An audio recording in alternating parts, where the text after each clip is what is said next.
जय हिंद दोस्तों, मैं सौरभ स्वागत करता हूं आप सभी अपने प्यारे साथियों का आपके अपने यूट्यूब चैनल मुगलसराय एकेडमी पे। इस सीटेट 2022 को ध्यान में रखते हुए हमने आज एक नया टॉपिक लिया है। इसका नाम है जीन पियाजे का कॉग्निटिव डेवलपमेंट थ्योरी मीन्स संज्ञानात्मक विकास का सिद्धांत। तो आज हम लोग इसको सीखेंगे। तो आइए एक एक करके इसको हम देखते हैं। तो यदि हम जीन पियाजे का संज्ञानात्मक विकास का सिद्धांत के बारे में बात करें तो सिंपली हमें यह समझना है कि कॉग्निटिव डेवलपमेंट थ्योरी सबसे पहले जीन पियाजे ने ही दिया था। फिर इस सिद्धांत को विकासात्मक सिद्धांत भी कहा जाता है और कहें तो इसे दूसरा नाम है अवस्था का सिद्धांत। क्या कहा जाएगा? अवस्था का सिद्धांत। ठीक है, इसका दूसरा नाम हो जाएगा अवस्था का सिद्धांत। मतलब इस सिद्धांत को विकासात्मक सिद्धांत और अवस्था का सिद्धांत भी कहते हैं। तीसरा पॉइंट है जीन पियाजे स्विट्जरलैंड के मनोवैज्ञानिक थे। ये क्वेश्चन भी आ जाता है कभी कभी यूपी टेट के एग्ज़ाम में, सी टेट के एग्ज़ाम में कि जीन पियाजे कहाँ के वैज्ञानिक थे। ये हालांकि इस यूपी टेट में अधिकांश क्वेश्चन आता है। तो नेक्स्ट है इन्होंने अपने बच्चे पर संज्ञान और मानसिक विकास का अध्ययन किया था। तो यह भी बात आप ध्यान रखिएगा। नेक्स्ट है इनका मानना है कि बालक में बायोलॉजिकल मैचुरेशन मीन्स जैविक परिपक्वता के विकास के साथ साथ बालक वस्तुओं के बारे में अपने माइंड में कॉन्सेप्ट बनाते हुए चलता है। ठीक है, यानी कि जैसे बालक धीरे धीरे बड़ा होगा तो चीज़ों को देख करके वो चीज़ों को आराम से आत्मसात कर लेगा। फिर उसके बारे में जो कुछ भी उसके दिमाग में कॉन्सेप्ट है वो उसको क्लियर करते हुए धीरे धीरे वो आगे बढ़ता है। ठीक है, तो आइए देखेंगे नेक्स्ट।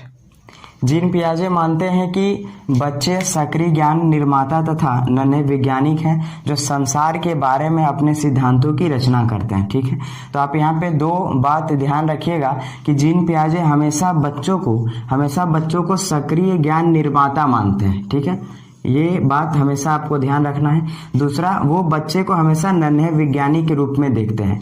तो यहाँ पे हमें दो बात इंपॉर्टेंट समझना है। सबसे पहला क्या समझना है कि वो बच्चे को सक्रिय ज्ञान निर्माता मानते हैं और फिर बच्चे को क्या समझेंगे? नन्हे विज्ञानी के रूप में मानेंगे। पूरी तरीके से बालक के पक्ष में मीन्स बालक को सेंटर में रखते हुए ही जीन पियाजे बच्चे को देख करके अपने विकास में बात करते हैं। तो इसे भी आप समझिएगा कि परिभाषा में उन्होंने क्या बताया कि बच्चे जो होते हैं सक्रिय ज्ञान के निर्माता होते हैं, यानी वो अपने माइंड में खुद ज्ञान को क्रिएट करते हैं, तथा नन्हे वैज्ञानिक हैं जो संसार के बारे में अपने सिद्धांतों की रचना स्वयं करते हैं। तो ये भी हमें यहाँ पर देख करके समझना है। इसके बाद आइए देखते हैं कॉन्सेप्ट ऑफ कॉग्निटिव डेवलपमेंट।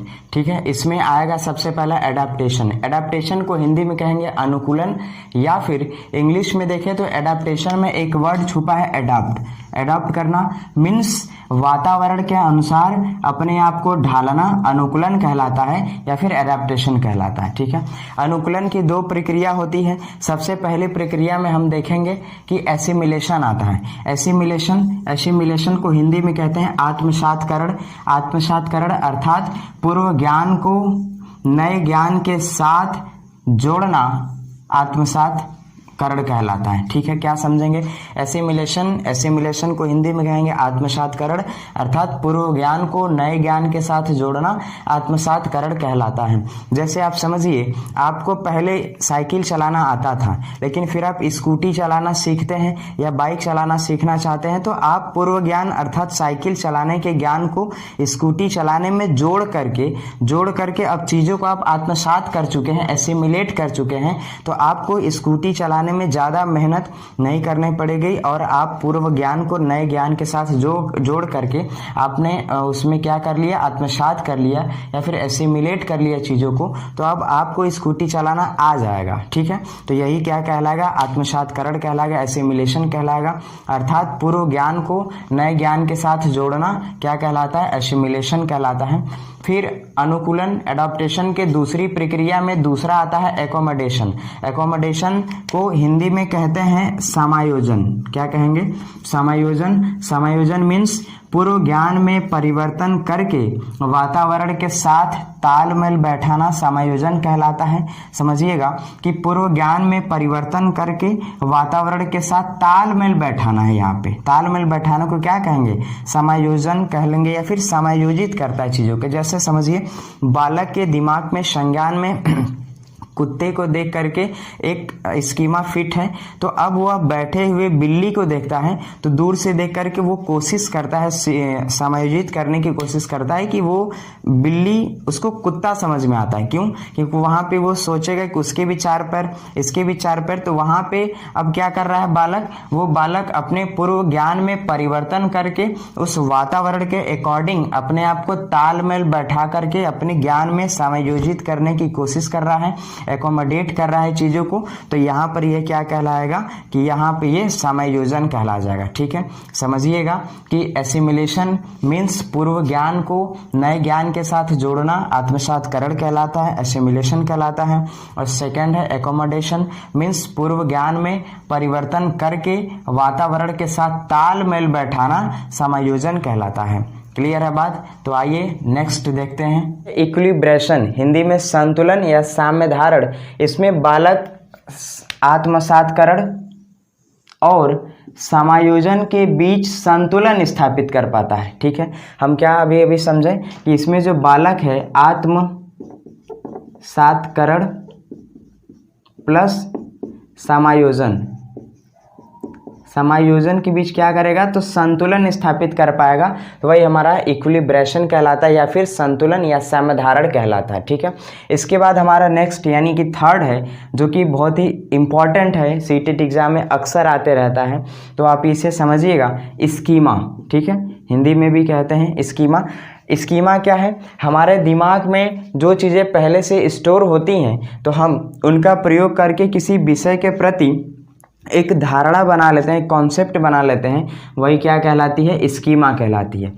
फिर से ध्यान से समझिएगा, जैसे मान लीजिए कि हमारे दिमाग में कोई चीज़ें पहले से स्टोर हैं तो उसी के प्रति हम एक विषय पर एक अपनी कॉन्सेप्ट या धारणा बना लेते हैं, स्कीमा कहलाएगी। जैसे समझिएगा, अगर हमने बोला ये मार्कर, तो मार्कर बोलेंगे तो इसका इमेज हमारे दिमाग में बन जाएगा। ठीक है, उसी तरीके से हम बोलेंगे महात्मा गांधी, तो महात्मा गांधी का हमारे दिमाग में फिगर बन जाएगा, चित्र बन जाएगा। हमने कहा भगत सिंह का भी हमारे दिमाग में इमेज बन जाएगा। हम बोलेंगे हमारा इंडियन फ्लैग, तो उसका भी हमारे दिमाग में फिगर बन जाएगा। तो यहाँ पर हम देखेंगे कि ये स्कीमा है, मतलब हमारे दिमाग में जो चीज़ें पहले से स्टोर होती हैं तो हम उनका प्रयोग करके किसी भी विषय के बारे में, किसी की विषय के प्रति हम एक अपना कॉन्सेप्ट बना लेते हैं, धारणा बना लेते हैं। यही चीज़ें क्या कहलाती हैं? स्कीमा कहलाती हैं। तो अगर आप कोई भी चीज़ बोलेंगे तो आपके दिमाग में वो इमेज तैयार हो जाएगा, तो आपके दिमाग में वो कहीं ना कहीं पहले से स्टोर है, तभी आप उस पर अपना एक उस विषय पे आप कॉन्सेप्ट बना पा रहे हैं, धारणा बना पा रहे हैं, तो वही क्या कहलाएगी? स्कीमा कहलाएगी। इसके बाद आता है स्कीम्स मीन्स अनुभव या फिर व्यवहार को संगठित करना, आपस में मिलाना, संगठित करना क्या है? उसी का ये ज्ञानात्मक तरीका है। तो यहाँ पे बस हम ये समझेंगे क्या है स्कीम्स, एक बार फिर समझिएगा। अनुभव और व्यवहार को संगठित करने की ज्ञानात्मक संरचना है या फिर तरीका है, तो ये हमारा स्कीम्स कहलाएगा। और स्कीमा इम्पॉर्टेंट है, अक्सर एग्जाम में आता है, यहाँ से क्वेश्चन बन ही जाते हैं, तो आप इसको देख लीजिएगा। तो आप चाहें तो इन सभी का नोट्स तैयार कीजिए, क्लास देखिए और नोट्स तैयार कीजिए, या फिर आप चाहें तो स्क्रीनशॉट भी ले सकते हैं एक एक का। और ये बहुत ही ज़्यादा इम्पॉर्टेंट है जितना भी लेक्चर आने वाला है। तो अगर आप हमारे चैनल पे पहली बार हैं तो आप हमारे चैनल को सब्सक्राइब कीजिए, और आपको यदि वीडियो पसंद आता है तो आप हमारे वीडियो को लाइक कीजिए एंड शेयर कीजिए। Thank you, thanks for watching my video.